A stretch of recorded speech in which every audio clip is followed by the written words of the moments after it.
चाळीसगाव शहर पोलिसांनी तब्बल 24,69,150 रुपये किमतीचा 42 किलो गांजा जप्त केला असून या प्रकरणी संशयित आरोपीला अटक करण्यात आली आहे। याबाबत असे की चाळीसगाव शहर पोलिसांकडून रात्रीची गस्त करत असताना नाकाबंदीमध्ये ही कारवाई करण्यात आली। मारुती स्विफ्ट डिझायर MH12KN2305 या पांढऱ्या रंगाच्या वाहनाची तपासणी केली असता वाहनाच्या डिक्कीत निळ्या रंगाच्या 4 प्लास्टिक पिशव्यांमध्ये गांजा आढळून आला। या प्रकरणी शेख नदीम शेख बशीर राहणार गुलवानी खालदा मालेगाव जिल्हा नाशिक याला घटनास्थळीवरून ताब्यात घेण्यात आले आहे। आरोपी विरुद्ध NDPS कायद्यान्वये गुन्हा दाखल करण्यात आला आहे। गांजासह तस्करीसाठी वापरलेले वाहन देखील जप्त करण्यात आले आहे।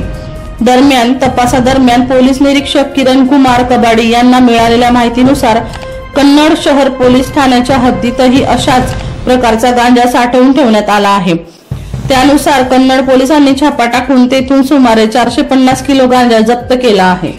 वर्षा लोहार यांचा रिपोर्ट V1 लाईव्ह जळगाव।